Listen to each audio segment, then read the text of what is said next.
Hi viewers, నమస్కారం. నేను మీ సిరి. Welcome back to నిన్ను కోరి. ఈరోజు కథ ప్రేమ పగల రణరంగం, ఎపిసోడ్ 13.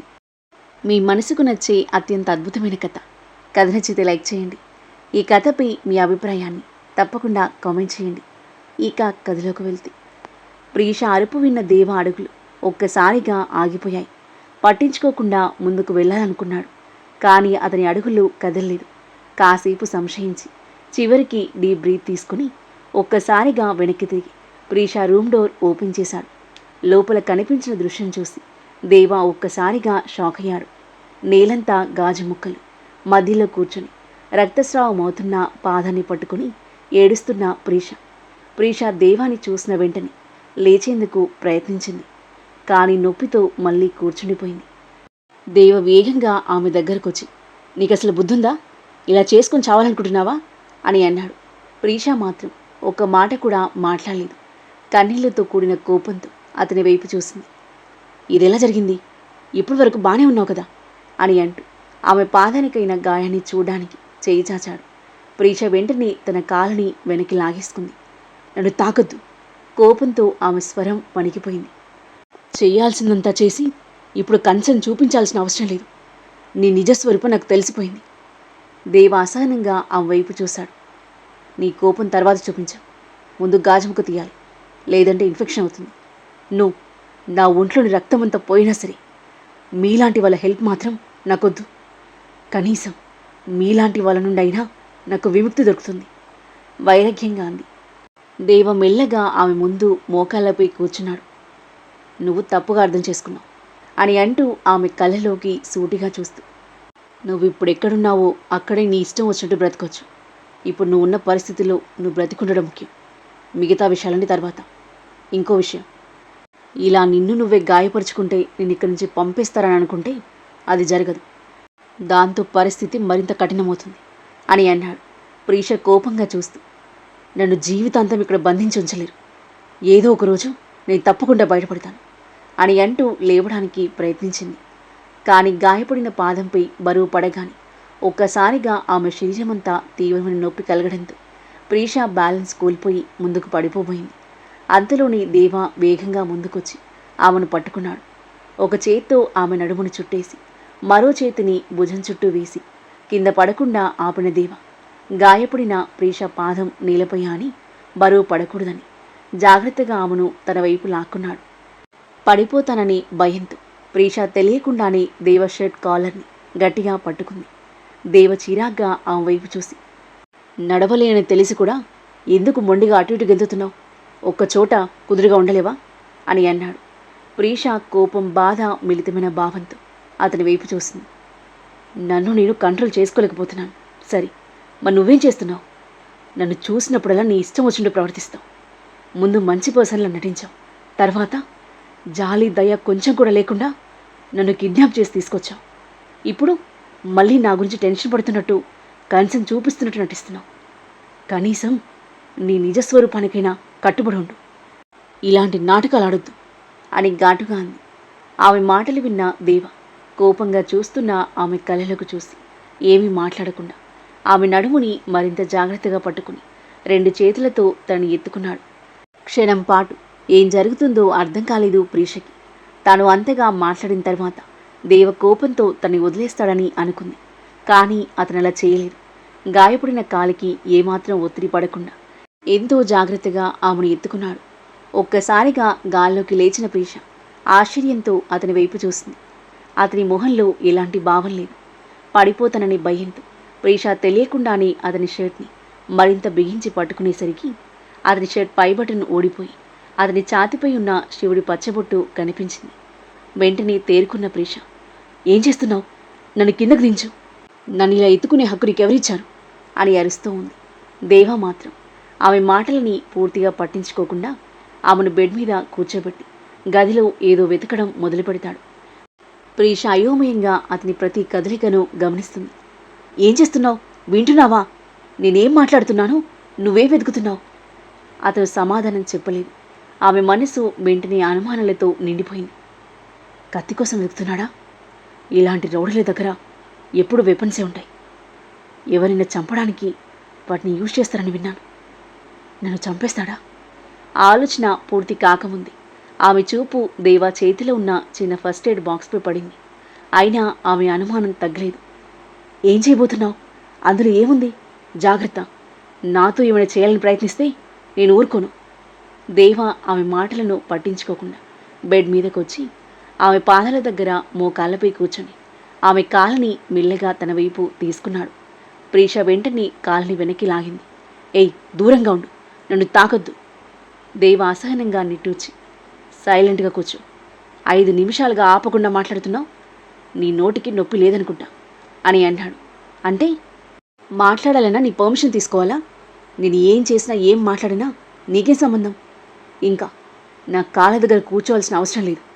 నువ్వు చేసిన పాపాలన్నీ ఇలా కాళ్ళకు నమస్కారం పెట్టినా పో అంటూ ఫైర్ అయింది. అతని కళ్ళలోకి కోపంగా చూస్తూ దేవా చిన్నగా నవ్వాడు. నేను చేసిన పాపాల గురించి నాకు తెలుసు, అంగీకరిస్తాను కూడా. కానీ ఇప్పుడైతే నా పని నన్ను చేసుకునేవి. సైలెంట్గా నోటి మీద వేలేసుకుని కూర్చో ఆర్డర్ టోన్లో అన్నాడు. ప్రీష కనుబొమ్మలు ముడుచుకుంది. ఏ పని? ఇప్పుడు నువ్వు ఇంకేం చేయబోతున్నావు అంది అయోమయంగా చూస్తూ. భయపడకు, నీ ఊహల్లో ఉన్నట్టుగా కత్తులు తీసి దాడి చేయను. నీ పాదంలో గాజుముక్క దిగింది, దాన్ని తీసి గాయాన్ని కట్టుకట్టాలి, లేదంటే ఇన్ఫెక్షన్ అవుతుంది. 5 నిమిషాలు సైలెంట్గా కూర్చో అని అంటూ ఫస్ట్ ఎయిడ్ బాక్స్ ఓపెన్ చేసి కాటన్ యాంటీసెప్టిక్ తీసుకున్నాడు. ఆ మాటలు విన్న ప్రీష కోపం మాత్రం తగ్గలేదు. నాకు నీ హెల్ప్ అవసరం లేదు, వెంటనే ఇక్కడి నుంచి వెళ్ళిపో అని అంటుంటే దేవా ఒక కాలు మడిచి కూర్చొని ఆమెకు ఇరువైపులా చేతులు వేసి ఒక్కసారిగా ఆమె మొహం దగ్గరికి వంగాడు. అతని చూపు డైరెక్ట్గా ఆమె కళ్ళల్లోకి నిలిచింది. చాలా మాట్లాడావు. నా మీద ఎంత కోపం పెట్టుకోవాలనుకున్నా పెట్టుకో. తిట్టాలనిపిస్తే తిట్టు, కొట్టాలనిపిస్తే తర్వాత కొట్టు. కానీ ముందు ఈ గాయానికి ట్రీట్మెంట్ చేయించుకో. నువ్వు క్యూర్ అయిన తర్వాత ఎంత కావాలంటే అంత నాతో పోట్లాడచ్చు. ఇద్దరం కలిసి పోట్లాడదాం ప్రశాంతంగా చూస్తూ గంభీరమైన స్వరంతో చెప్పాడు. ప్రీష చేదుగా నవ్వింది. నేను నా వాళ్ళతో మాత్రమే పోట్లాడతాను. నీ గురించి నా మనసులో ఏముందో తెలుసా? దేవా ఆమె కళ్ళలోకి చూశాడు. ప్రీష అతని కళ్ళలోకి మండిపోతూ చూస్తూ, ద్వేషం. నీ మీద నాకు ద్వేషం తప్ప ఇంకేం లేదు. నా జీవితంలో నేను ఎవరిని ద్వేషించలేదు, కానీ నిన్ను ద్వేషిస్తున్నాను. నిన్ను చూసిన ప్రతిసారి ఆ ద్వేషం ఇంకా పెరుగుతుంది. నన్ను ఇక్కడ తీసుకొచ్చి ఏం సాధించాలనుకున్నావు? నువ్వు గెలిచానని అనుకుంటున్నావా అని అంటూ తల అడ్డంగా ఊపి, లేదు, నువ్వు నా శరీరాన్ని బంధించగలిగావు, కానీ నా మనసును కాదు, నా ధైర్యాన్ని కాదు. నన్ను ఇక్కడికి తీసుకొచ్చినందుకు ఒకరోజు నువ్వే పశ్చాత్తాపడతావు. ఆమె చేతులు దేవ షర్ట్ కాలర్ని గట్టిగా పట్టుకున్నాయి. నీతో పాటు ట్రీట్మెంట్ చేయకుండా వదిలేసిన బ్రెయిన్తో పిచ్చిని పెంచుకున్న నీ అన్నయ్య విధ్వంస్ కూడా. నేను నిప్పుని. మీ ఇద్దరి అహంకారాన్ని, మీ దుర్మార్గాన్ని, అవసరమైతే మిమ్మల్ని బూడిద చేస్తాను, గుర్తుపెట్టుకో అంది బగబగా మండిపోతూ. ఇద్దరూ ఒకరి కళ్ళలోకి ఒకరు చూసుకుంటున్నారు. ప్రీష చూపుల్లో మండుతున్న ద్వేషం, దేవా చూపుల్లో మాత్రం ఎలాంటి భావం లేదు. కొన్ని క్షణాల తర్వాత దేవా తన కాళ్ళని పట్టుకున్న ఆమె చేతులను మెల్లిగా విడిపించి ఆమె కాళ్ళని పట్టుకుని కాటన్తో క్లీన్ చేయబోతుంటే ప్రీష అసహనంగా చూస్తూ, నాకు నీ హెల్ప్ అవసరం లేదని ఇప్పటికే చెప్పాను, నన్ను తాకొద్దు అని అరిచింది. దేవా ఒక్క మాట కూడా మాట్లాడకుండా తన నడుముకున్న హోల్డర్ నుండి గన్ తీసి ఆమె ముందు బెడ్ మీద పెట్టాడు. ప్రీష షాక్తో అతని వైపు చూస్తుంది. ఏంటి, దీంతో నన్ను భయపడాలనుకుంటున్నావా? నేను భయపడతాననుకుంటున్నావా అని అంది. నా దగ్గర గన్ షోకేష్ కోసం ఉండదు. ఒక క్షణం ఆగి ఆమె కళ్ళలోకి చూస్తూ, దాన్ని ఉపయోగించాల్సిన సిచ్యువేషన్ వస్తే రెండోసారి ఆలోచించాను అని అన్నాడు. అతని స్వరం ప్రశాంతంగానే ఉన్న స్ట్రాంగ్ వార్నింగ్లా అనిపించేసరికి ప్రీష తెలియకుండానే సైలెంట్గా మారింది. ఒకవేళ నేను ఇప్పుడు కట్టకపోతే విధ్వంస్ వచ్చి కడతాడు అని అన్నాడు పాదాన్ని క్లీన్ చేస్తూ. విధ్వంస్ పేరు వినగానే అతని ప్రవర్తన గుర్తొచ్చి కంప్లీట్గా సైలెంట్ అయిపోయింది ప్రీష. దేవ మెల్లిగా ఆమె గాయాన్ని క్లీన్ చేస్తుంటే నొప్పిని పంటి బిగువన భరిస్తూ గట్టిగా కళ్ళు మూసుకుంది ప్రీష. తన వైపు ఒకసారి చూసి తనకి నొప్పి కలగకుండా జాగ్రత్తగా క్లీన్ చేసి ఆయింట్మెంట్ రాసి కట్టు కడుతుంటే ప్రీష కళ్ళు తెరిచి అతని వైపు చూస్తుంది. ఆ చూపులో ఎన్నో భావాలు. కట్టు కట్టేసి ఫస్ట్ ఎయిడ్ కిట్ టేబుల్ డ్రాయర్లో పెట్టి బయటికి వెళ్తున్న దేవ ఒక్క నిమిషం. ప్రీషా మాటలు విని ఆగాడు. కానీ వెనక్కి తిరగలేదు. ఇదంతా ఎందుకు చేస్తున్నావు అని అడిగింది. మౌనమే దేవ సమాధానమైంది. నేను మా అమ్మ నాన్నతో చాలా నార్మల్ జీవితం గడిపేదాన్ని. పెద్దగా ఆస్తులు డబ్బులు లేవు, కానీ ప్రశాంతత ఉండేది, నవ్వుండేది, ప్రేమ ఉండేది. ప్రీషా కళ్ళల్లో కన్నీళ్ళు నిండాయి. కానీ నువ్వు ఒక్క రోజులో నా జీవితాన్ని పూర్తిగా మార్చేశావు. నా వాళ్ళందరినీ నాకు దూరం చేశావు. నా ఇంటిని దూరం చేశావు. ఇప్పుడు నా గతాన్ని గుర్తు చేసుకున్నా కూడా అదొక బాధగా మాత్రమే మిగిలింది. ఆమె గొంతు బరువెక్కింది. నీకు నేనేం చేశాను దేవా? ఎందుకు నా లైఫ్ని ఇలా చేశావు? దేవ కొన్ని క్షణాలు అలాగే నిలబడ్డాడు. ఆ ప్రశ్నకు సమాధానం చెప్పే ప్రయత్నం కూడా చేయలేదు. మౌనంగానే డోర్ ఓపెన్ చేసి బయటికి వెళ్ళిపోయాడు. ప్రీషా బెడ్ రెస్ట్కి ఆనుకుని కూర్చుని అతను కట్టుకట్టిన కాల్ని చూస్తూ మౌనంగా కన్నీళ్లు కారుస్తూ ఉంది. వీళ్ళిద్దరి మధ్య సంభాషణ మొత్తం జరుగుతున్నంతసేపు ఎవరో గది బయట కారిడార్లో సైలెంట్గా నిలబడి వాళ్ళిద్దరి మాటలన్నీ వింటున్నారని వాళ్ళకు తెలియదు. దేవా బయటకు అడుగు పెట్టగానే ఆ వ్యక్తి వెంటనే గోడ వెనుకకు జారుకొని ఎవరికీ కనిపించకుండా అక్కడి నుంచి సైలెంట్గా వెళ్ళిపోయారు. మరోవైపు వీరేన్, అన్వి పోలీస్ స్టేషన్కి చేరుకున్నారు. అన్వి తన లైఫ్లో ఫస్ట్ టైం పోలీస్ స్టేషన్కి రావడం, అక్కడి వాతావరణం, పోలీసుల గ్యాంగ్, క్రిమినల్స్ని తీసుకెళ్తున్న కానిస్టేబుల్స్ని చూసి ఆమెకు భయం కలిగింది. అడుగులు కూడా భారంగా అనిపించాయి. వీరేన్ కార్ పార్క్ చేసి ఆమె దగ్గరకు వచ్చాడు. వెళ్దాంరా అని చెప్పి ముందుకు నడిచిన అతను కొన్ని అడుగులు వేసిన తర్వాత అన్వి తన వెంట రావడం లేదని గమనించి వెనక్కి తిరిగాడు.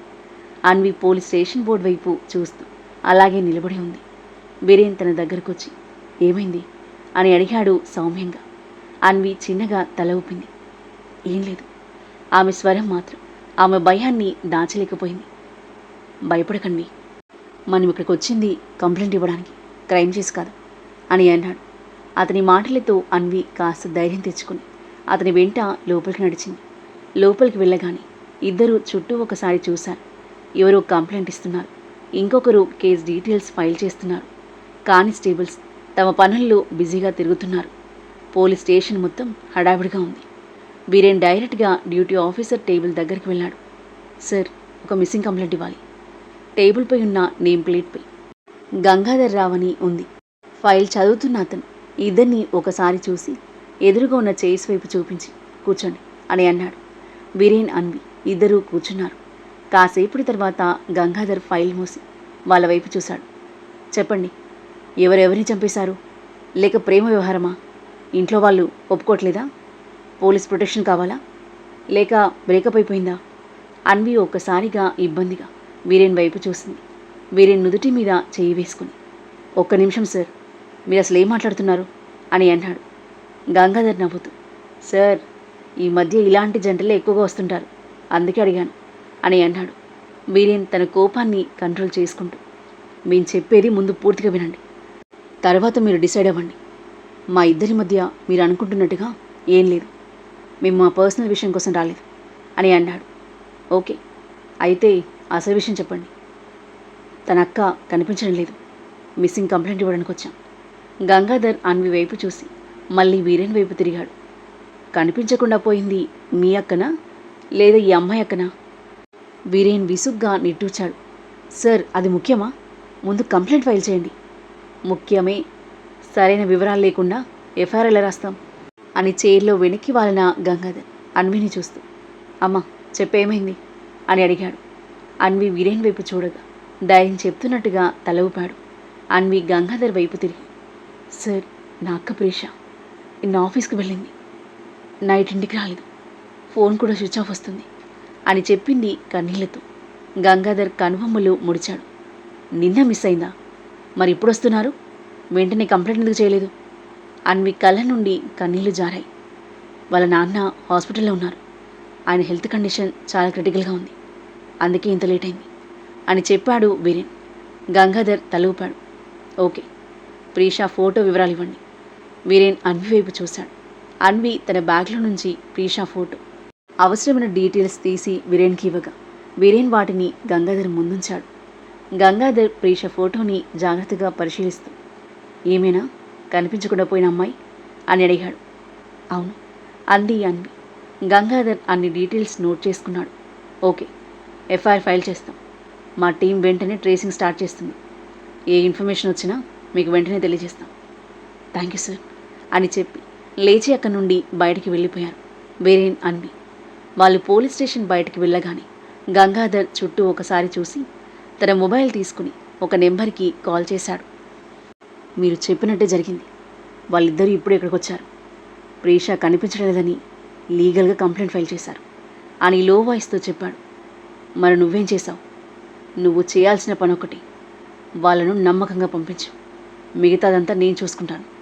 కానీ గుర్తుపెట్టుకో, మా మీద చిన్న అనుమానం వచ్చినా మీరు మా మ్యాటర్లో ఇన్వాల్వ్ అయినా నేను సహించను అని అన్నాడు అవతలి వ్యక్తి. అయ్యో సార్, మీ మ్యాటర్లో నేనెందుకు ఇన్వాల్వ్ అవుతాను? మీరు నిశ్చింతగా ఉండండి. ఇక్కడ వ్యవహారం అంతా నేను చూసుకుంటాను. మీ పేరు బయటికి రాకుండా జాగ్రత్త పడతాను అని అన్నాడు గంగాధర్ నవ్వుతూ. మంచిది, నీ గిఫ్ట్ నీకు అందుతుంది. గంగాధర్ మొహం వెలిగిపోయింది. థ్యాంక్ యూ సార్ అని అన్నాడు సంతోషంగా నవ్వుతూ.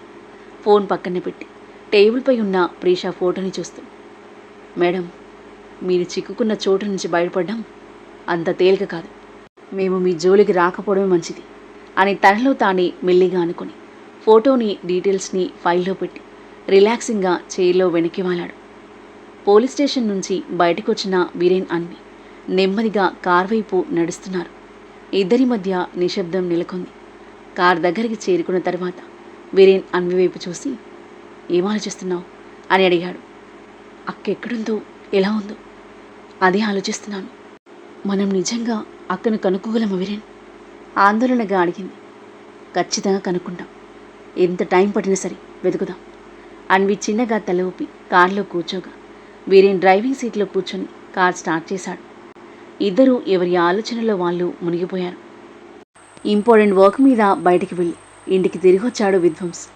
తన రూమ్కి వెళ్ళడానికి పైకి వెళ్ళబోతూ ఆమె రూమ్ వైపు వెళ్తున్న ఇందును చూసి ఆగాడు. అతని మొహం కోపంతో ఎర్రబడింది. రివ్వున తిరిగి ఆమె రూమ్ వైపు అడుగులు వేశాడు.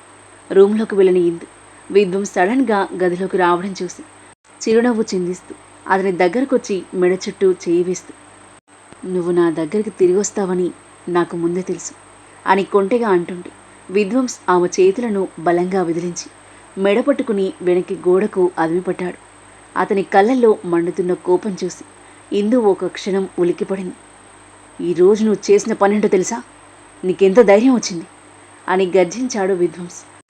విధ్వంస్ వదులు అని ఇందు ఊపిరి ఆడక ఇబ్బంది పడుతూ ఉంది. నా ఏంజిల్పై చేయి చేసుకునే హక్కు నీకెవరిచ్చారు? ఆమెతో నేను గట్టిగా మాట్లాడడానికి వెనకాడుతుంటే నీకు తనకి గాయం చేసిన ధైర్యం ఇలా వచ్చింది. ఆమె మెడపై అతని పట్టు బిగుసుకుంది. ఇందు మొహం ఎర్రబడిపోయింది. ఊపిరి పీల్చుకోవడమే కష్టంగా మారింది.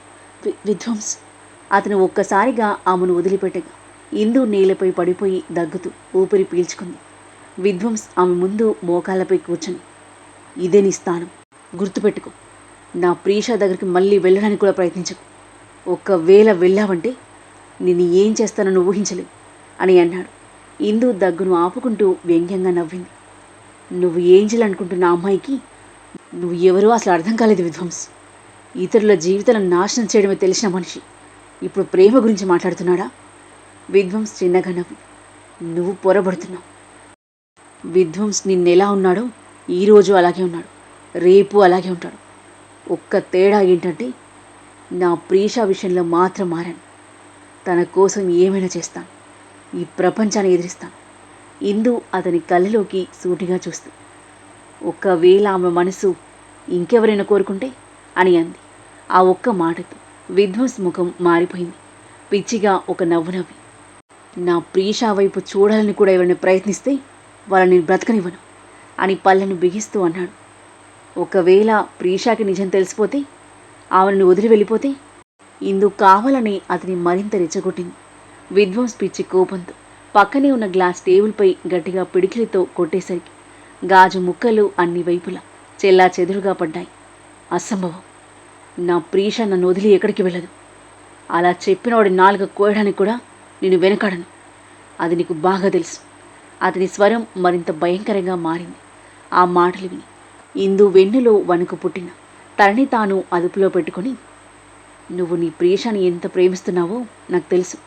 అందుకే ఆమె దృష్టిలో దేవాను చెడ్డవాళ్ళ కనిపించేలా చేశాను. ఆమె దేవాను అపార్థం చేసుకుంటే నీకు ఆమెను దగ్గర చేసుకోవడం ఈజీ అవుతుందని అనుకున్నాను అని అంది. దేవ పేరు వినగానే విధ్వంస్ మొహం మరింత కోపంగా మారింది.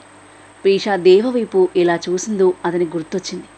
దేవ తనకంటే అందగాడు మాత్రమే కాదు, ప్రతి పనిలోనూ అతని కంటే గొప్పవాడు. అందుకే అమ్మ అతన్ని ముద్దుల కొడుకులా భావిస్తుందని అతనికి దేవ అంటే జెలసి. విధ్వంస్ తనని చూస్తున్న ఇందు వైపు కోపంగా చూసి, దేవాను ప్రీష రూంలోకి ఎందుకు పిలిచావు? దాని వెనుక నీ ఉద్దేశం ఏంటి? అది నా ఏంజల్ రూమ్. ఆమె ముందు మరే ఇతర మగాన్ని నేను సహించలేను అని అన్నాడు. అంటే ప్రీష దేవాన్ని అపార్థం చేసుకుని నీకే సొంతమయ్యేలా నీ పని ఈజీ చేయాలనుకున్నాను. అది నీ పని కాదు. ఇందు బిత్తరపోయి చూసింది. నా ప్రీష ఇప్పుడు నా ఇంట్లో ఉంది. ఆమెను ఎలా నా దగ్గర ఉంచుకోవాలో నాకు తెలుసు. నా జీవితంలో ఏం చేయాలో నాకు ఎవరు చెప్పాల్సిన అవసరం లేదు అని అన్నాడు విధ్వంస్. నేను నీకు హెల్ప్ చేయాలని మాత్రమే. విధ్వంస్ ఆమె మాట మధ్యలోనే ఆపేశాడు. నన్ను సంతోషపెట్టడానికి ప్రయత్నించకు. ఆమెకి ఇష్టమైనా ఇష్టం లేకపోయినా ఒకరోజు ఆమె నా జీవితంలో భాగమవుతుంది. అది ఎలా జరగాలో నేను నిర్ణయిస్తాను అని అంటూ ఆమె కళ్ళలోకి సూటిగా చూస్తూ, ఇకపై నా ప్రీష విషయంలో జోక్యం చేసుకోకు. నీ ద్వంద్వ వైఖరి నాకు అవసరం లేదు. నా ప్రేమ నేను చూసుకుంటాను. నువ్వు నీ హద్దుల్లో ఉండు అని గట్టిగా చెప్పి గది బయటికి వెళ్ళిపోయాడు. ఆ తర్వాత ఏం జరగబోతుంది? దేవ ప్రీష కాలుకి కట్టు కట్టాడని విధ్వంస్కి తెలుస్తుందా?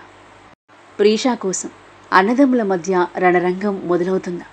విధ్వంస్ని దక్కించుకోవడానికి ఇందు ఎలాంటి ప్రయత్నాలు చేస్తుంది? దేవ మనసు ప్రీష వైపు మల్లుతుందా? ఈ ప్రేమ పగల రణరంగంలో ఎవరి జీవితం ఏ మలుపు తీసుకోబోతుంది? అద్భుతమైన కథనంతో ఊహకందని మలుపులతో ఎంతో ఆసక్తికరంగా సాగే ఈ కథ యొక్క నెక్స్ట్ ఎపిసోడ్ కోసం మన నెక్స్ట్ వీడియో చూడండి. కథ నచ్చితే లైక్ చేయండి. ఈ కథపై మీ అభిప్రాయాన్ని తప్పకుండా కామెంట్ చేయండి. ఇంకా ఇలాంటి ఇంట్రెస్టింగ్ స్టోరీస్ కోసం మన ఛానల్ని సబ్స్క్రైబ్ చేయండి. Thank you for listening.